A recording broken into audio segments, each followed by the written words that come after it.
My dear students, let me ask you a question.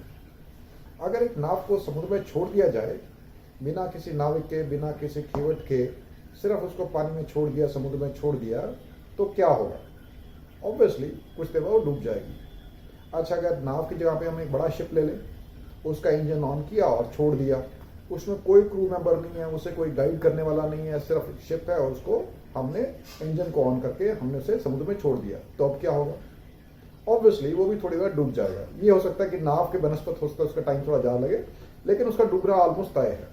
लेकिन अगर इसी शिप में उसे चलाने वाले लोग हैं, क्रू मेंबर है, और उसका एक डेस्टिनेशन है कि उसे यहाँ से यहाँ जाना है और उसे चलाने वाले लोग हैं, तो देखा ये गया that is out of 10,000 times 9,999 times it reaches it's destination.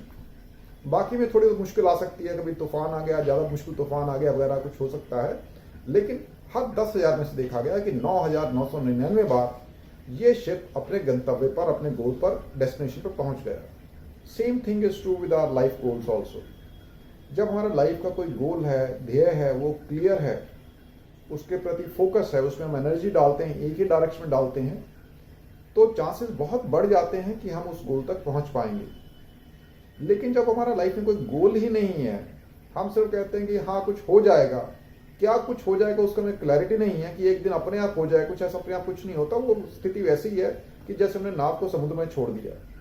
अगर आप कहीं पहुंचना चाहते हैं तो आपका डेस्टिनेशन पहली बात है क्लियर होना चाहिए। आप आईएएस बनना चाहते हैं, सिविल सर्विसेज का कोई दूसरे एग्जाम क्लियर करना चाहते हैं, आप इंजीनियर बनना चाहते हैं, डॉक्टर बनना चाहते हैं, एसएससी का एग्जाम क्लियर करना चाहते हैं, जो भी हो, इसमें बड़ा छोटा की बात नहीं कि ये बड़ा है, ये छोटा गोल है, कोई भी गोल है, आपका गोल को क्लियर होना मस्ट है पहली बात। फिर उसमें जब ये फोकस आता है तो उसके साथ में आपको उसमें एनर्जी, एफर्ट्स डालने पड़ेंगे। रादर कई बार ऐसा होता है कि जब आपका फोकस बहुत क्लियर होता है, आपको बिल्कुल पता होता है कि नहीं मेरे को तो यही करना है, मेरे को तो कलेक्टर ही बनना है, मेरे को तो डॉक्टर ही बनना है, मेरे को तो इंजीनियरिंग करनी है, आईआईटी से इंजीनियरिंग करनी है, मेरे को तो एसएससी का एग्जाम पहले अटेम्प्ट में क्लियर करना है, मेरे को तो बैंक पीओ का एग्जाम क्लियर करना है, मेरे को पीओ ही बनना है, मेरे को टीचर ही बनना है। जब ये क्लैरिटी होती है और एक पागलपन सा छा जाता है कि मेरे को यही करना है, तो ऐसे लोगों को रोकना ऑलमोस्ट असंभव होता है।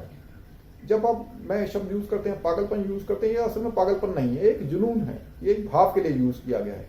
इसी का इंग्लिश में वर्ड बोला गया फ्लो। जब आपको ड्राइंग कर रहे हैं, आपको सपोज ड्राइंग बहुत अच्छी लगती है, आप इतनी अच्छी ड्राइंग, आपको इतना मजा आता है कि आप पता ही नहीं लगा कि 10 मिनट हुए या 3 घंटे बीत गए, आपको ना कोई भूख प्यास की कोई चिंता नहीं है। अगर आपको डांस अच्छा लगता है, आप इतना बढ़िया डांस कर रहे हैं, इतना बढ़िया डांस कर रहे हैं, घंटों बीत गए और आपको थकावट नहीं हुई है। This is the flow when the dancer becomes a dance, when the poet becomes a poem itself. आप उसी में रम जाते हो। तो ऐसे जो है, जब हम बात करते हैं, जुनून की बात करते हैं कि मेरे को कलेक्टर बनना है, मेरे को इंजीनियर बनना है, डॉक्टर बनना है, और जब ये एक जुनून सवार होता है, जब फोकस होता है, क्लैरिटी होती है, तो उस वक्त कोई डिस्ट्रैक्शंस नहीं दिखाई देती हैं। घर में कितना शोर हो रहा है, पढ़ने की जगह है कि नहीं है, मेरे को ऑफिस का काम है, बाकी सारे बहुत सारी प्रॉब्लम्स हैं, वो सब धीरे धीरे सब हट जाती हैं। क्यों? क्योंकि उसका सिर्फ फोकस जो होता है, फोकस ये होता है कि मेरे को वहां तक पहुंचना है, किसी भी तरह से पहुंचना है। और एक किसी भी तरह से पहुंचना जब आदमी सोच लेता है तो वो कर ही लेता है। याद करो, अगर आपको सपोज कोई एक मूवी देखनी है, आपने देखा अमेजन के ऊपर नहीं दिख रही है, नेटफ्लिक्स के ऊपर नहीं दिख रही है, कहाँ से ले लूँ, किस फ्रेंड से ले लूँ, सहेली से ले लूँ, या यूट्यूब के ऊपर देख लूँ, आप कुछ ना कुछ एफर्ट करके रास्ता निकाल ही लेते हो। आपने कहीं जाना है, घूमने जाना है, आप उसका रास्ता निकाल ही लेते हो। क्यों? क्योंकि आपने मन में निश्चय कर लिया था कि हाँ मेरे को ये करना ही करना है। द सेम थिंग, बिल्कुल यही चीज जो है एप्लीकेबल है, वो आपके लाइफ गोल्स के प्रति है। लेकिन अगर आपका लाइफ गोल में क्लैरिटी है, तब ये चीजें संभव हो पाती हैं। Many of us we confuse between the goal and wishes. देखिए, विश तो कोई भी कर सकता है, विश मैं कर सकता हूँ, मैं ये भी करना चाहता हूँ, वो भी करना चाहता हूँ, ये भी करना चाहता हूँ। At any moment I wish to do 100 odd things, और जिनका आपस में कोई तालमेल नहीं है। मैं एक्टर भी बनना चाहता हूँ और मैं एक प्रोफेसर भी बनना चाहता हूँ, इनका आपस में कोई तालमेल नहीं है, ये सब विशेष है। लेकिन गोल एक है जिसमें क्लैरिटी है, मैं यही करना चाहता हूँ। विशेष सिर्फ विशेष है। जब विश है तो उसमें कोई एफर्ट नहीं लगाता कोई, देन दे आर ओनली विशेष। लेकिन अगर आपका कोई चीज गोल है तो आप उसमें पूरी अपनी एनर्जी फोकस कर देंगे, और जब पूरी एनर्जी फोकस होती है, तब जब सन की रेज को हम फोकस करते हैं, लेंस के थ्रू फोकस करते हैं, तो आगे चल जाता है। सिमिलरली जब हमारा गोल क्लियर होता है तो हम सारी एनर्जीज को एक ही डायरेक्शन में डाइवर्ट करते हैं, तो उससे गोल तक पहुंचना इट बिकम्स मच ईजियर, और हम पहुंच ही जाते हैं। और जब हमारा गोल क्लियर होता है, हमारा फोकस होता है, तो उससे कॉन्फिडेंस भी आता है। तब इस तरह के सवाल उठने बंद हो जाते हैं मन में कि अगर मेरा नहीं हुआ तो क्या, लोग क्या कहेंगे, वगैरह वगैरह, plan B and all those things.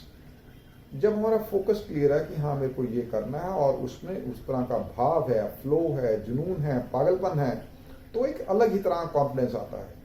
याद रखो, जब भी फोकस आपका क्लियर होगा, गोल क्लियर होगा, तो कॉन्फिडेंस अपने आप आ जाएगा।